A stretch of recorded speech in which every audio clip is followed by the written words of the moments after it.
Welcome back, everyone. Super excited to be here today. We've got another hot debate between Karina and I scheduled. The last one was that. Maybe not. But we also got some awesome things coming up. So we're going to dive right into quick control. Karina's going to take it away and share all the amazing things that are coming. Yes, and just to remind everybody, we had a quick debate about, is it cache or cache? And I was wrong. It's not cache. And so my apologies, but I stand corrected and that's okay. It's part of growing. You have to understand that you make mistakes. Okay, so for the quick control segment, we are so thrilled to have Juneth he's actually the CEO and co-founder of Zan Compute in our next episode, which is titled The Smart Building Blind Spot. Zan Compute's always been a leader in this space, and having them come and really shed light at the things that they're working on and also things that they're hearing in the industry and friction points. And so really great episode. I'm excited about that. We're also continuing on with our CLX. As most of you know, we had the CLX during the show in Vegas. And a CLX is essentially what we've done is it's our flagship event for the Technology and Innovation Committee. We focus on teaching. So the first part of this series is a thought process of actually education groups and having more tactical conversations and adapting that technology or adapting that skill that you've learned. And so what we've decided is we're going to do it once a quarter. And the first one is going to be on March 25th. And the description of this podcast, you'll have a link to sign up because it is going to be capped at 40. So you'll want to sign up as soon as possible. And then that way you'll have insight into the next CLXs, which we're going to do 3 virtual. And then again at the show, we'll do the last in person. So we're looking forward to that. And the topic for this CLX is artificial intelligence. Obviously continues to be a hot trend, and subtopics that we're exploring: AI for the CMB and AI for beginners. So we're going to thread in a couple different ones, but we're super jazzed about it. And I think that's it. Did I get everything? CLX? Yeah, that's what's coming up. The quick backstory on the CLX, Tony over at Core America, the president, he's the one that brought it and, really, and he'll be on the show in a couple weeks after this episode. But the idea of a cohort learning experience, if you haven't ever participated in one before, it was really cool to be a part of it because it's not sitting in a lecture hall of here's what you should be doing. It's like, hey, we're going to sit down and we're going to break you out into groups of 6 people. And you have 6 other people in operations or whatever their role are to say, hey, here's how I'm doing it. Here's where we sucked. Here's where we failed. Here's where we succeeded. Hopefully you're leading more with successes, but we also learn from each other's failures. So that's the funnest part. Is it's not a theory of a lecture. It's like, nope, we didn't realize this would happen when we hit start and it started on fire or whatever it is like. So, those are the things that shared experiences, and it's social, it's fun. Yes. They're meant to be that. So even though it's virtual. We also heard from the audience at the show, and everyone was really positive feedback about the way that it was programmed and just the engagement. And so that's why we're really using that to become this flagship for us, because super successful, and hats off to Tony and his team as they sponsored that event, but also his stewardship in leading this initiative.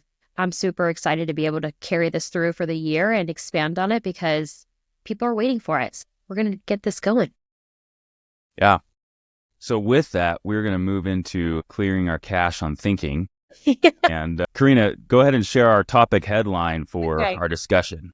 This is a good one, guys. This is a question I get all the time. I actually just got this maybe less than a week ago. So topic is all in one or all wrong? The platform dilemma. So are you going to choose an all-in-one platform, or is that the wrong approach? It's a tough one. Obviously, as years of experience in sitting on both sides, I've tried to be both sides to the industry, and we've gone back and forth. And the more you're back and forth between going all in one versus trying to specialize, the more time we ended up wasting. So with this, I think I want to start with, sometimes I get jealous. I'll be honest. I get jealous of an all-in-one tool.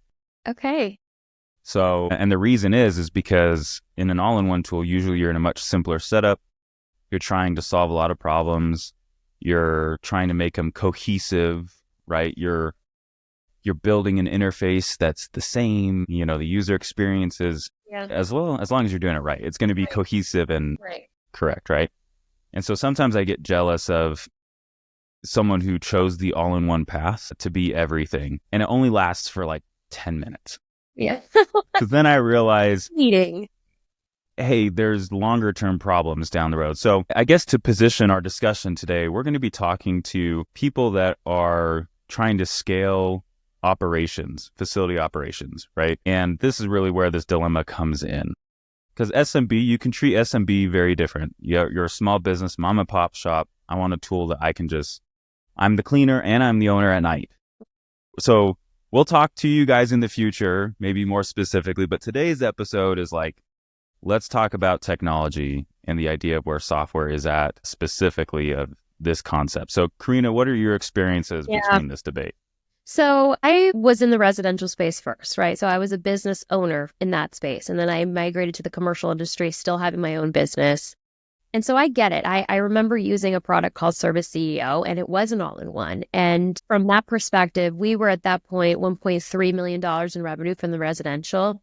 And the all-in-one made sense, right? It had email marketing. It was the thing of beauty, to be very honest. Like Service CEO at that time, I thought it was the best thing since sliced bread. It was incredible. So email marketing, batch processing, different functions of this crystal report feature, which was the analytics. It also did scheduling, time and attendance, the whole thing that you can possibly imagine. And what I learned from that experience was, and you said this earlier, when it comes to like a platform partnership, you're really going through, and I'm going to butcher it, but acquisition, retention, and what? Expansion.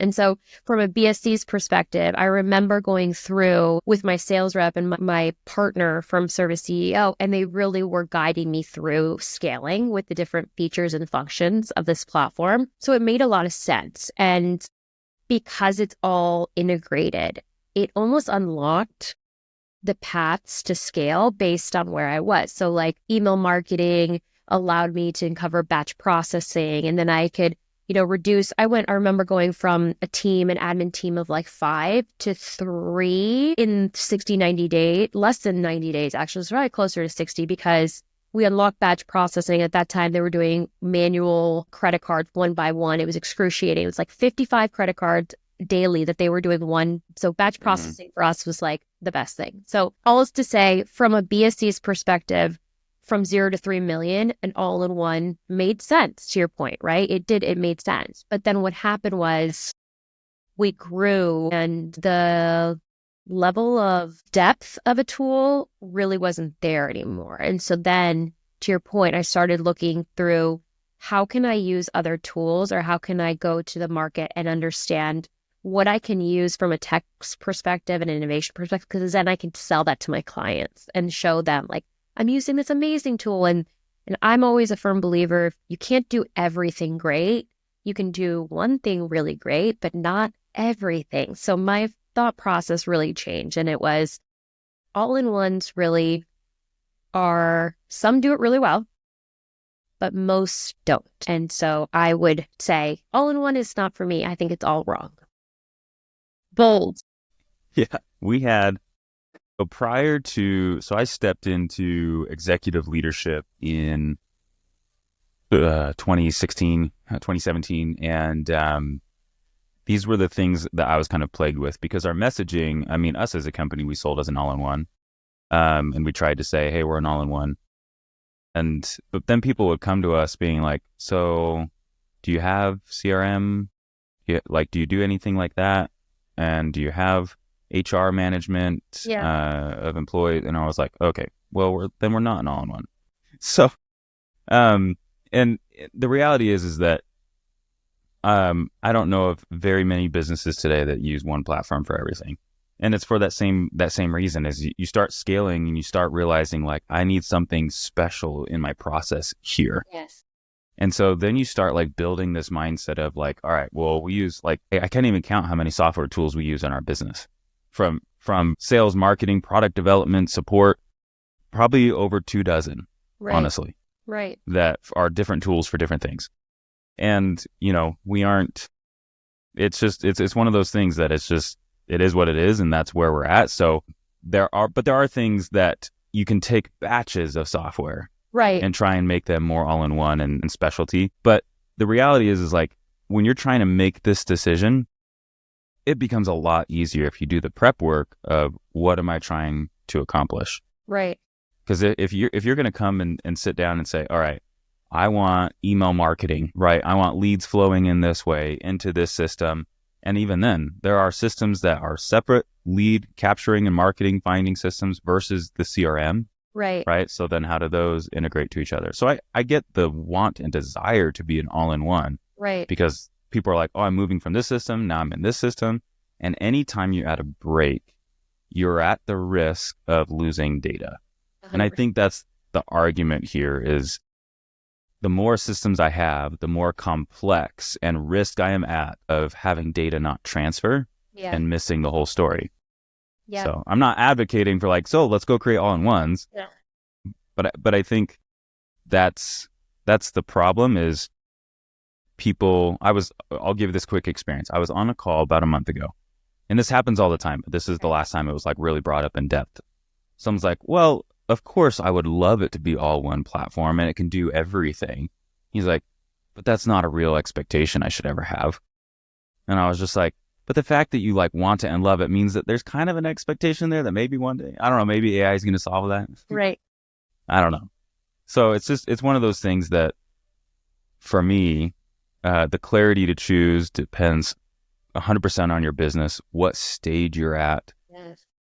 And eventually, you want the best tool for the job. And I think that should be the mindset.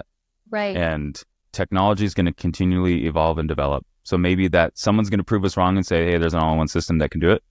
But maybe the debate isn't so much about that, is as long as you're leading with this is the best tool to do this part of the process. And then your job should be more focused on how do I get that to integrate into the next step, which you love talking about, Karina. I love it. Well, so it's funny when you're talking through this, I'm thinking the Pioneer example, right? So Pioneer built a fully integrated service platform.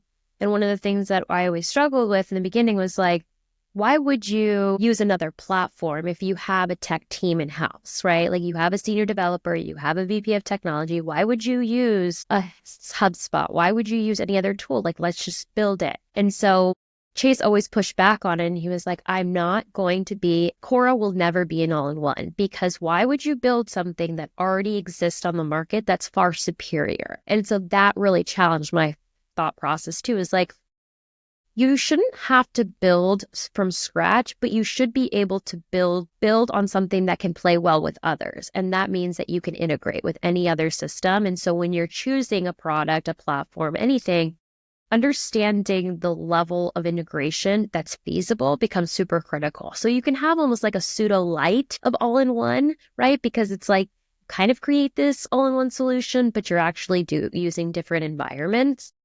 But you can get creative, and especially where tech is going right now, I think there's a lot that can be done to support an all-in-one concept, but just not putting all of your eggs in one basket. And the companies, again, like that are doing it, they do it well. Like they are doing it well. But when it comes to platform optimization, I would argue that those that are niche, that have had success in a specific subject matter, those are the ones that are really leaning into a dynamic data infrastructure, dynamic and a more evolving feature set. Like it feels more innovative, those ones that are actually specific to their skill set, because it's like that's the only thing that they do. And so they're really laser focused, like in a Tuvi. Like I know you guys are super laser focused. Shameless plug, no big deal. Just kidding. No, I was not paid by Caden to say that. No, but it allows you to really be focused on your skill set. These are the things that you guys are passionate about. So you're not almost like distracted with a CRM and a bidding tool. It's like, no, this is what we're doing. And it goes to our mission and our core values, and it goes into our roadmap. And it's like intentionality, I think, is what I'm kind of articulating. Yeah, well, like something you just said fascinated me is just the idea that if you can get really good at what you do and make sure that you can be a part of the puzzle, like, so these are current learning experiences as a software company. the fascinating thing is when we started, there was only a few of us around 22 years ago. Right. For the cleaning industry. And I remember we would go to ISSA and like, I look back and I'm just like, man, I feel so bad for everyone who just had to live through those moments of exploring technology, those first go arounds, because it was just like, everyone was trying to be an all-in-one, right? Because it was so new. And compared to where we were at last ISSA with well over a dozen different software companies throughout the show floor geared towards similar problems, like I get so excited. I love the fact, and I hope our competition would say the same thing. Like I'm friendly to the other founders. Like I love collaborating with them because what it does for me as a tech provider is it opens up the window of us becoming like every other technology sector in the planet, which is a cohesive, integrated environment and coming to people and say, hey, you have options to choose the best here, the best here, the best here. And as long as, and this is where we're getting to, right? We're realizing that now we have options in front of us. So we're super heavy focused right now on making sure like our vision statement as a company is to achieve indispensability among every service provider's tech stack. So that means, it doesn't mean we've achieved it today, but it means that's our guiding North Star. How do we make sure that our tools and processes, along with our competition, along with complementary tools, can all achieve indispensability for the right service provider to say, I love this about this process. This is my competitive advantage. And this is how I'm packaging this whole beautiful concept together. And this is how I go and deliver. And I love it. I told this to our product team yesterday or on Friday. I was just like, I believe in the long-term future, the goal, theoretically, the goal is that the administration and management of the back office of a company can be handled by one person. Yeah. Because of AI and the tools that the AI does it all for you. Yeah. So one day, instead of having IT teams and all of that, you just have someone that needs to master the connection between all these automated systems, and you should we'll eventually get there. Your proclamation. One day, right. My dream is It's recorded on episode 2 of the Hard Refresh. Caden Hutchens said one day we're going to, but that's what I just believe eventually we're going to come to is the desire for all-in-one is simplicity of management. Yes. No one really wants to admit that, well, this all-in-one tool is the best at everything. What they agree to is they say, okay, here's our number 1 and number 2 pain, and it solves these well, and I'm compromising on the rest. Yes. Right? And we don't want people to compromise, but if it's just not the best for you, how do we make sure that the 2 things we solve well are integrated into your workflow? Yeah. Because for some, maybe we are used at its full capacity of what we're used for. But that's just my mindset of where technology can head and should head is there's going to be leaders in certain strengths that I think eventually will all come together in that collaborative build out of making sure that the best of the best is used for your circumstance, wherever you're at. Right. And you're entitled to an opinion and your processes and however that shakes out. Right. But at the end of the day, I think each of us will thrive and survive this evolution of technology if we learn how to take the customers that exist amongst the people that we serve and say, hey, how do we solve the problem best here? All right, well, we're not the best here. So my recommendation is actually go to this competitor that does this better. And here's how we integrate with each other. And we can pass data to each other to make you, the customer, the focus of solving the problem the best for. Well, and that's what I was like leaning into in terms of collectively, I think we can all agree that our goal is to serve our clients, right? And so we need to be able to, from your words earlier, like create a simple connecting point that we can use everything from all of the different platforms, all of the different offerings, whether it be an all-in-one or multiple options. We got to be able to paint a picture of what's happening and therefore growing within that partnership or expanding in new opportunities with clients. But ultimately, that's what we need and that's what we want. And so I think that's one of the things that oftentimes gets a little bit lost when you're selecting these products or trying to think through a strategic approach in innovation. Like, what is going to yield a stronger partnership with a client, with your client base, and how do you grow based on that? Like, what are they looking for? Because that should really take a factor in the type of difficulty of a platform, the type of engagement tools, analytics, impressions. Like, if your clients are really leaning into tech and they want to see that type, that should be a factor. And I think oftentimes we're so focused on creating or rather adapting tech that makes our lives easier, we miss certain factors that should really drive the decision of what tech we're using, how we're using. And the other thing I will say, I think, again, going to the intentionality behind the Tech and Innovation Committee always was to bring all of us to the table so that we can collaborate.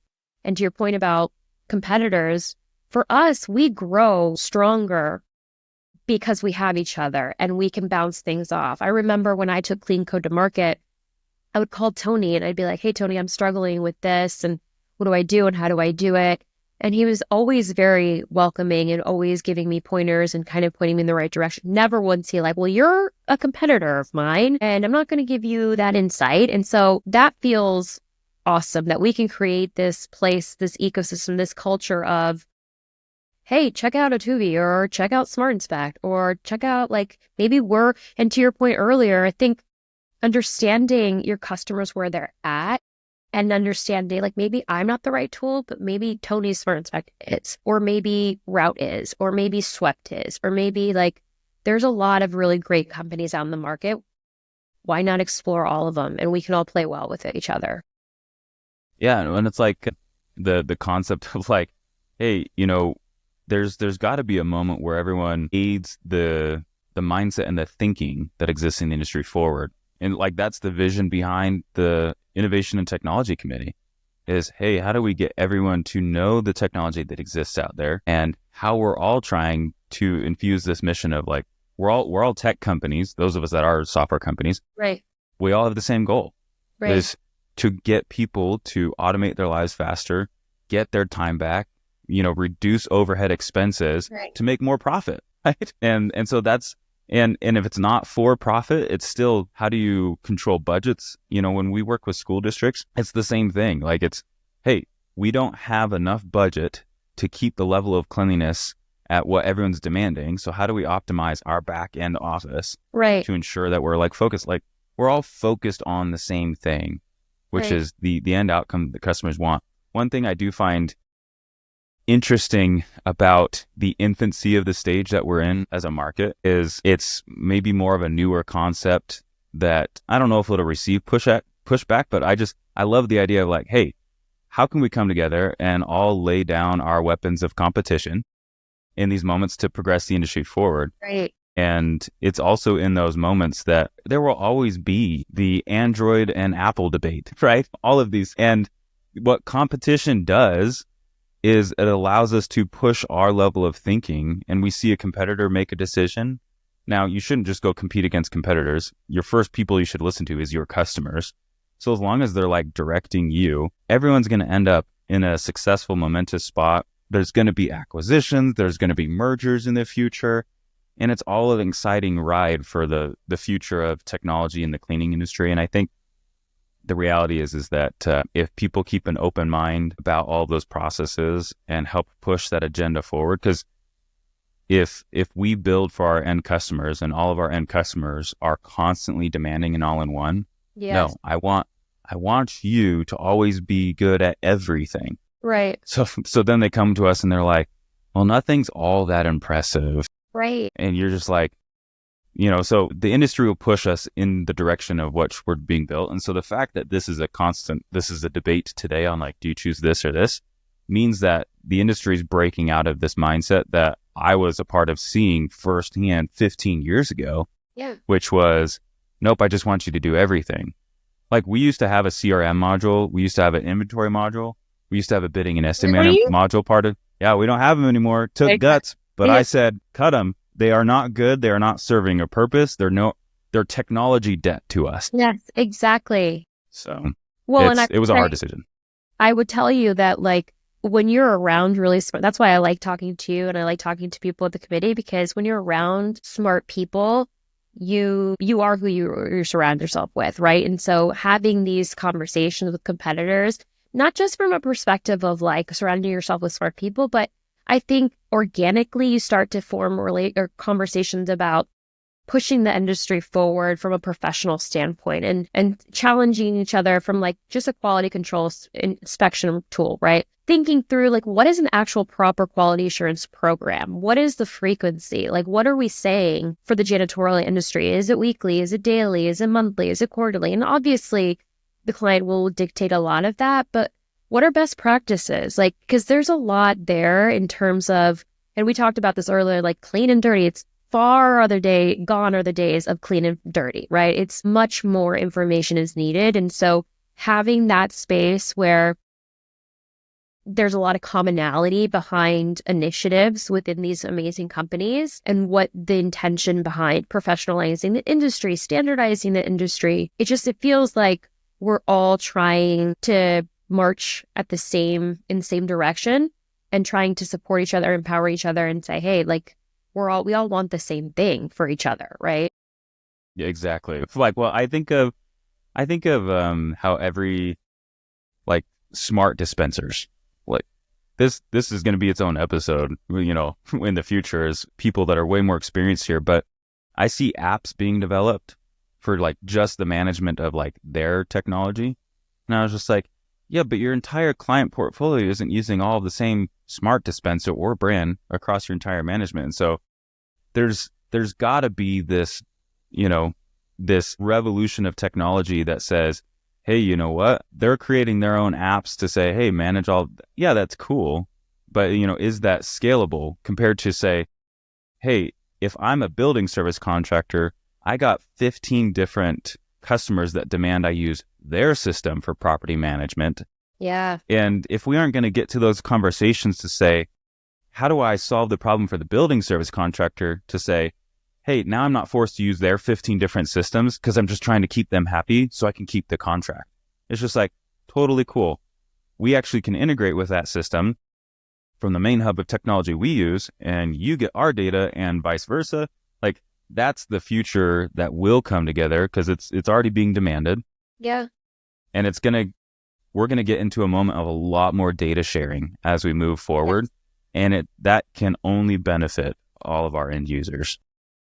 Well, and I would challenge the all-in-one platforms to think through like a case study for platform optimization statistics. Like if you really do have an all-in-one tool, what is the data to show that the users are using all the features of an all-in-one? Like, are they really optimizing it to an 80% capability, or are they just using it to schedule?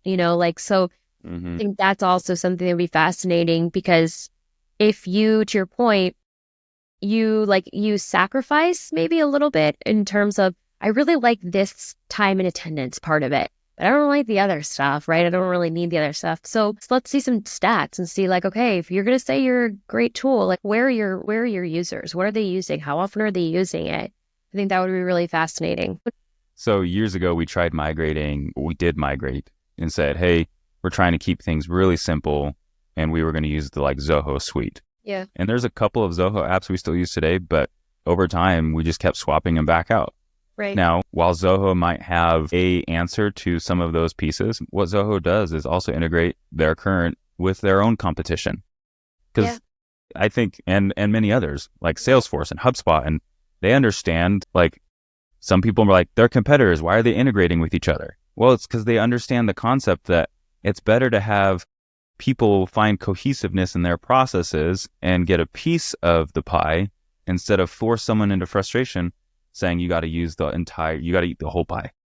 Well, and that's what causes frustration in a user leaving, right? Is like you put blockers and you make it impossible for them to scale or to serve their clients. And it's like, nope, can't do it. Nope, you can't do it. That's not part of, or you have to use it this way, or you can't.